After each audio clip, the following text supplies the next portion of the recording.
ibadah akhir tahun 2023 terjadi dalam nama Tuhan, pencipta langit dan bumi serta segala isinya, yang telah membimbing, menuntun, menjaga dan memberkati kita umat manusia selama tahun 2023, dan yang tidak pernah meninggalkan kita dari sekarang sampai selama-lamanya. Amin. Kasih karunia dan damai sejahtera yang bersumber dari Allah Bapa, Tuhan Yesus Kristus dan Roh Kudus menyertai jemaat sekalian. Kitab Wahyu pasal 21 ayatnya yang pertama sampai ayatnya yang ke-8.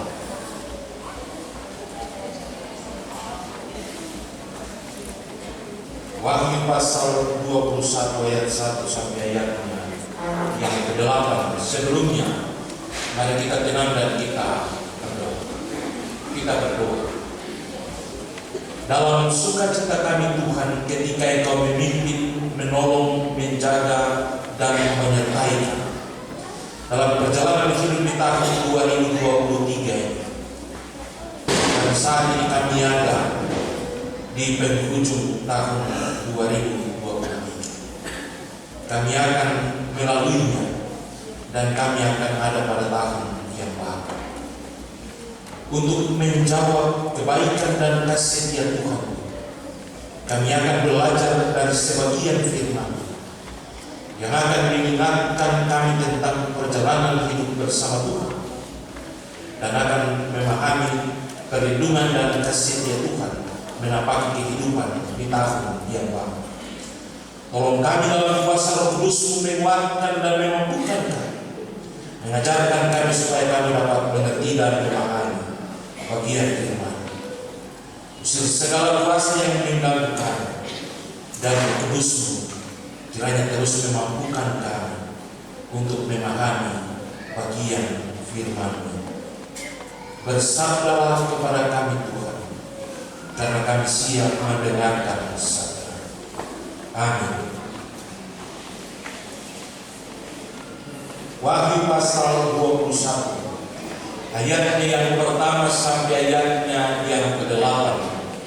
Saya bacakan kita sekalian demikian. Langit yang baru dan bumi yang baru. Lalu aku melihat langit yang baru dan bumi yang baru, sebab langit yang pertama dan bumi yang pertama telah berlalu, dan laut pun tidak ada lagi. Dan aku melihat kota yang kudus Yerusalem yang baru turun dari surga, dari Allah, yang berhias bagaikan pengantin perempuan yang berdandan untuk suaminya. Lalu aku mendengar suara yang nyaring dari takhta itu berkata, lihatlah, jemaah Allah ada di tengah-tengah manusia, dan Ia akan diam bersama-sama dengan mereka.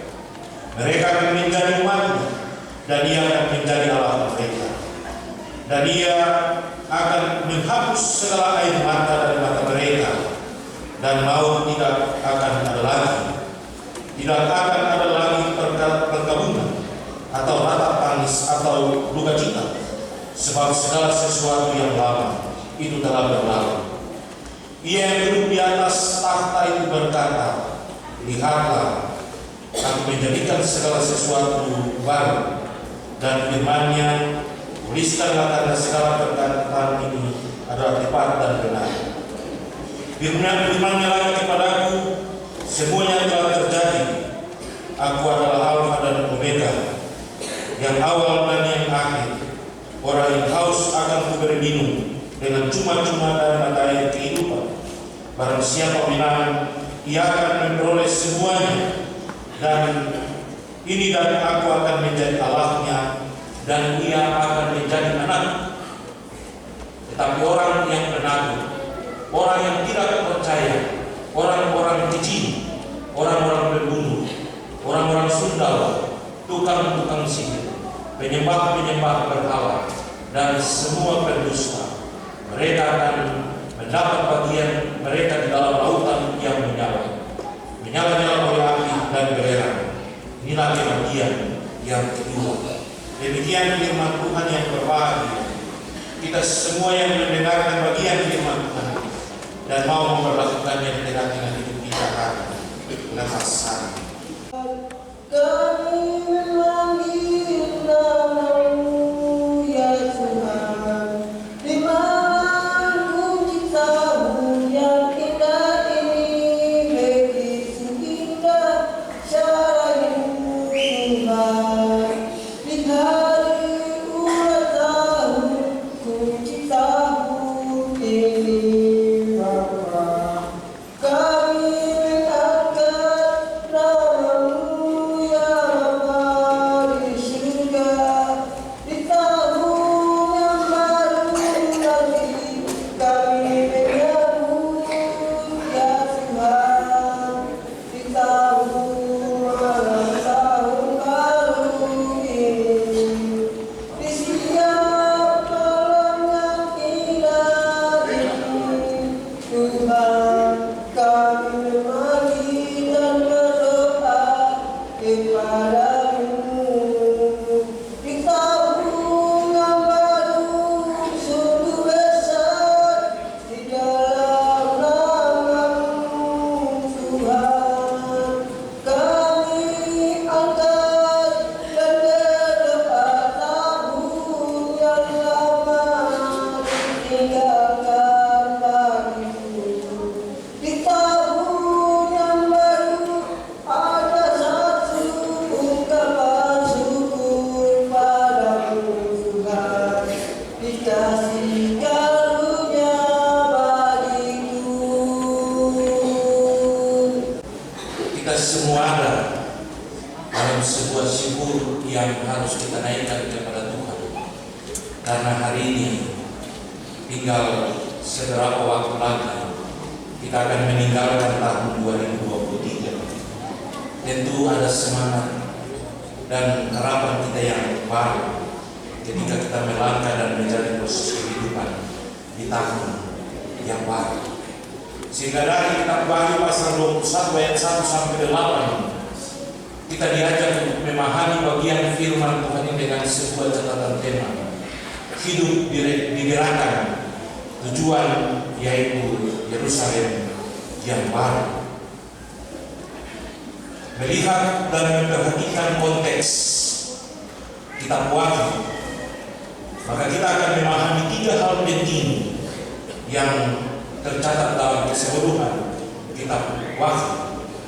Yang pertama, ada kekuatan jahat yang tenang terjadi di dunia ini, yang oleh karenanya orang-orang Kristen harus mengalami proses penderitaan dan kematian. Yang kedua, Yesus adalah Tuhan yang akan mengalahkan semua orang dan semua kuasa yang melawan Allah. Dan yang ketiga, Allah menyediakan upah besar bagi mereka yang setia, khususnya mereka yang harus mati karena percaya dan melayani akan Yesus sendiri. Oleh sebab itu, Wahyu adalah pesan pengharapan yang kuat bagi orang-orang Kristen, di mana kitab Wahyu ini merupakan sebuah pengharapan, karena pada akhirnya tujuan utama dari akhir kehidupan yang kita jalani di tengah dunia adalah pergi kepada Allah dan hidup dalam keabadian bersama-sama dengan Allah. Itulah sebabnya dalam kitab Wahyu pasal 21 ayat 1 sampai ayat yang ke-8 diawali dengan sebuah pengantar yang diperlihatkan oleh Yohanes akan sebuah langit yang baru dan bumi yang baru, di mana langit dan bumi yang pertama telah berlalu dan semua orang akan menikmati sebuah kehidupan baru dalam langit yang baru, di mana dalam penampakan itu, penglihatan itu, di situ Yohanes melihat bahwa langit dan bumi yang baru itu mengalami sebuah situasi yang begitu menyenangkan, sebuah hal yang ketika dipandang memiliki daya tarik yang luar biasa, yang membuat ada sebuah kerinduan untuk pergi mendapatkan, menikmati sebuah kehidupan dan bumi yang baru itu, di mana dalam bagian ini diungkapkan bahwa bumi yang baru itu, Yerusalem yang baru itu, bagaikan pengantin perempuan yang berhias dan berdandan untuk suaminya, sehingga ketika dipandang oleh suaminya memiliki sebuah kerinduan dan sebuah harapan untuk meraih, menikmati apa yang dilihat. Sehingga ketika kita memahami bagian ini, maka tentu ada sebuah harapan dan keinginan yang besar untuk pergi dan mau menikmati. Kalau kita dengar lagu tentang Yerusalem itu, maka diterungkap kata-kata, "Oh Yerusalem, kota mulia, hatiku rindu pergi ke sana." Dalam sebuah kerinduan duniawi, maka semua orang pun berlomba-lomba. Kalau Tuhan sayang, saya ingin pergi ke Yerusalem. Tentu ketika kita pergi ke Yerusalem, ingin melihat, menikmati, dan merasakan segala hal yang dialami oleh Yesus dalam sebuah situasi karya keselamatan bagi umat manusia. Jadi kalau kita ada satu gereja namanya Gereja Air Mata, karena di situ Yesus menangis kota Yerusalem. Jadi dia pandang ke sana itu rata-rata dengan kota Yerusalem, dan kerinduan untuk ada dan menikmati semuanya. Tetapi sesungguhnya karena Kristus memberi keselamatan bagi kita dan kepercayaan kita, itulah membuat kita rindu untuk pergi melihat ke sana. Pertanyaannya, jika Wahyu mengisyaratkan dan memperlihatkan sebuah kota Yerusalem yang baru, yang dilukiskan dengan seorang pengantin perempuan yang berdandan dengan cantiknya, yang mengganggu konsentrasi pengantin laki-laki itu untuk ada datang meraih dan ingin menjadi bagian dari kehidupannya. Apa yang harus kita imani ketika kita membayangkan tentang Yerusalem yang baru? Itulah sebabnya dari bagian ini, ayat 3 sampai ayat yang ke-4 disampaikan, ketika penampakan tentang Yerusalem yang baru itu, yang merupakan sebuah hal yang begitu menarik perhatian setiap orang, dikatakan bahwa ada suara dari tahta itu mengingatkan atau memperlihatkan tentang sesuatu yang terjadi di tengah-tengah pergumulan dan kehidupan yang ada, di mana suara itu menyatakan bahwa lihatlah kemah Allah ada di tengah-tengah manusia, dan ia akan diam bersama-sama dengan mereka. Mereka akan menjadi umatnya, dan ia akan menjadi Allah mereka. Ia akan menghapus segala air mata dari mereka, dan yang ada pada mereka adalah sebuah kebahagiaan. Bapak Ibu, gambaran yang melukiskan tentang sukacita dan damai sejahtera yang akan dinikmati oleh setiap orang ketika ada dan menikmati Yerusalem yang baru itu. Namun ayat 5 sampai terakhir di situ memperlihatkan tentang sebuah situasi yang lain. Semua orang ingin menuju tujuan yang baru, Yerusalem yang baru. Tapi ternyata memperlihatkan dari ayat 5 sampai ayat yang terakhir apa yang akan membuat setiap orang menjadi bagian dari kehidupan itu. Dikatakan bahwa orang yang percaya akan mengalami segala situasi. Orang yang setia, orang yang taat akan menikmatinya, karena tidak ada lagi air mata, tidak ada lagi perkebunan, tidak ada rasa tangis duka cita, tetapi sukacita akan menjadi bagian hidup mereka, karena dikatakan yang lama sudah berlalu dan yang baru sudah datang. Dan juga yang kedua, memperlihatkan tentang sebuah kehidupan yang tidak bisa dinikmati bagi mereka yang tidak percaya. Di situ dilukiskan tentang mereka yang tidak akan menikmati itu adalah orang-orang yang tidak setia, orang-orang yang tidak percaya, orang-orang yang hidup dalam sebuah kehidupan yang sulit, orang-orang berbual, orang-orang tuna, orang-orang keji, dan orang-orang yang lain, yang tentunya sikap dan perbuatan mereka menunjukkan sebuah sikap yang membelakangi. Sebuah pertanyaan, Kira-kira siapa yang merindukan kedua kehidupan ini? Yang percaya atau yang tidak percaya? Yang senang atau yang tak senang? Yang tak suka atau yang suka? Kita semua yang akan mengambil keputusan untuk menentukan arah dan langkah hidup kita dalam menentukan pilihan. Sebab kita diperhadapkan dengan dua pilihan: percaya dan menikmati kebaikan Tuhan, atau tidak percaya dan tidak pernah menikmati kebaikan Tuhan. Pasti betul semua bilang saya percaya dan semua ingin menikmati kebaikan Tuhan. Tapi kita punya tindakan dan perbuatan juga menentukan bahwa ternyata mulut percaya tapi hati juga tidak percaya. Karena kita punya hati ada di tempat lain, tapi kita mulut bicara Tuhan luar sana. Itu hal-hal yang harus kita jujur bahwa kita ada pada situasi.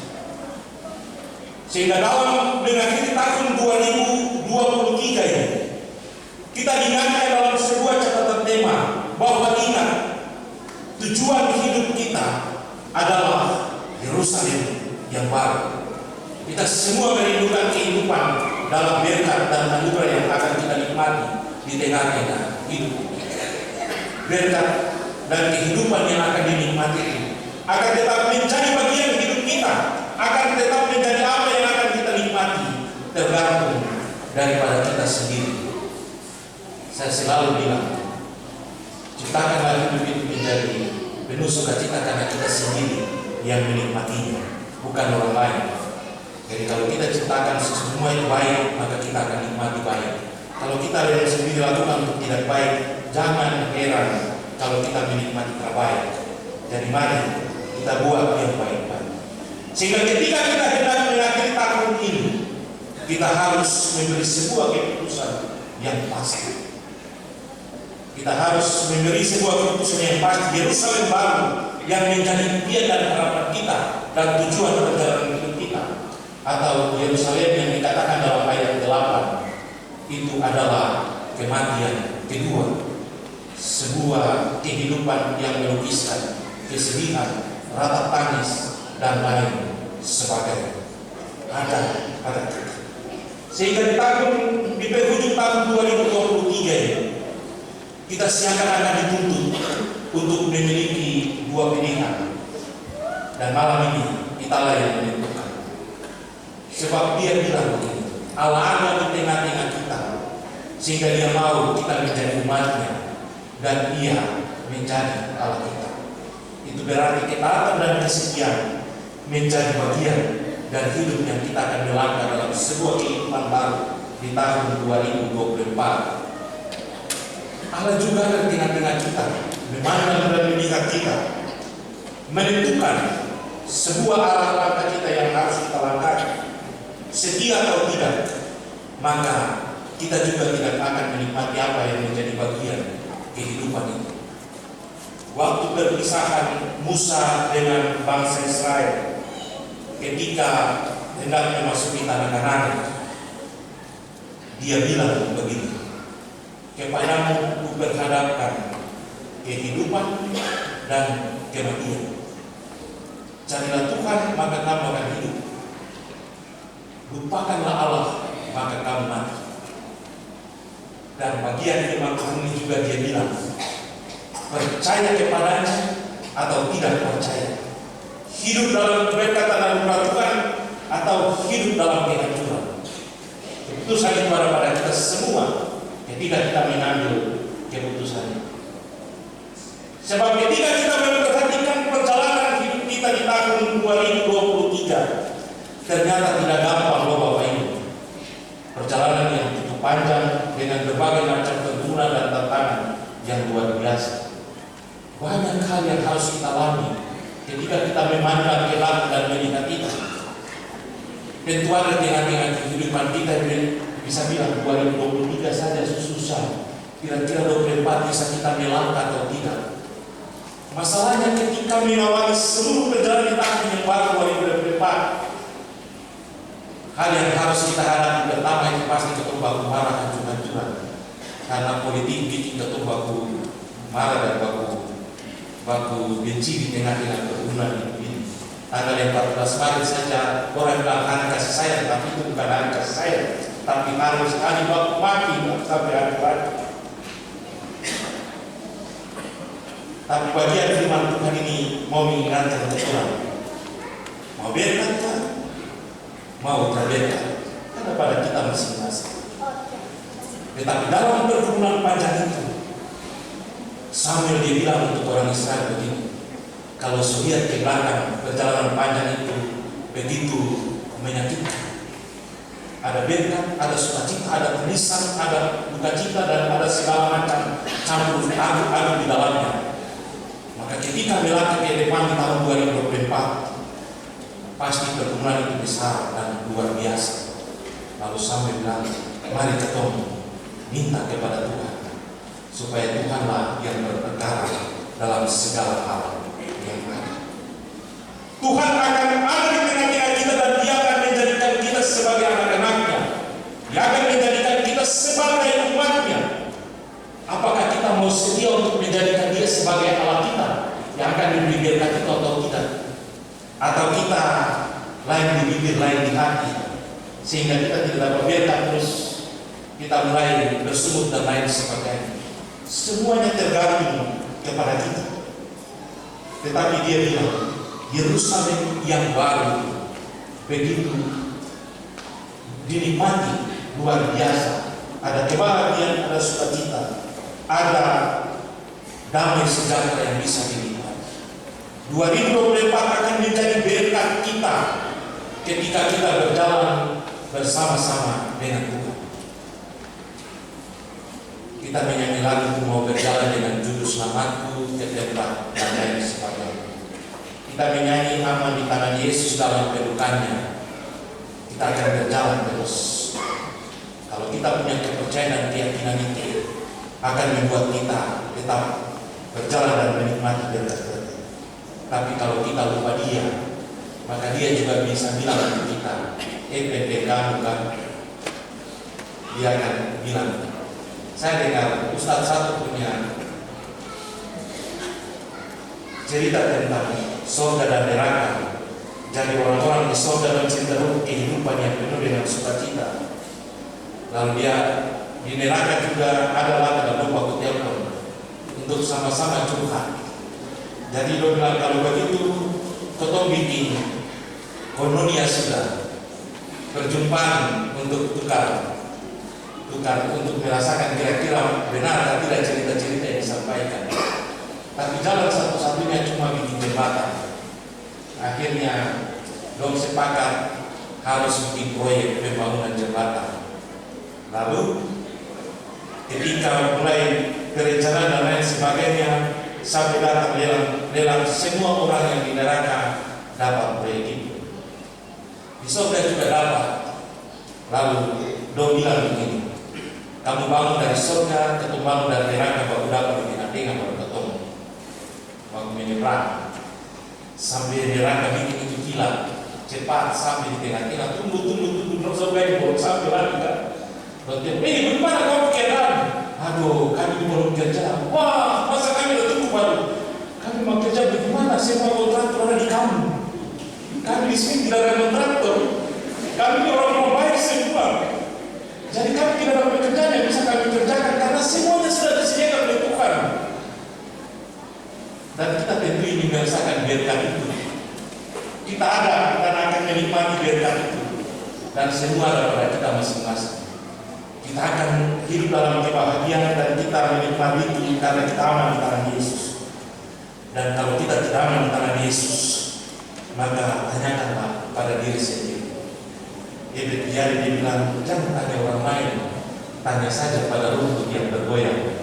Maka kita mungkin bisa mengerti tentang hidup yang kita jalani. Tapi kita harus percaya ada Tuhan bersama kita. Mari kita melangkah bersama Tuhan.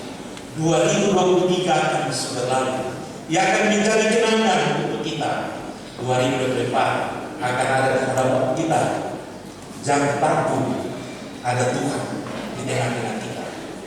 Dia akan memberi apa yang menjadi kebutuhan kita ketika kita berpengharapan selalu kepada-Nya.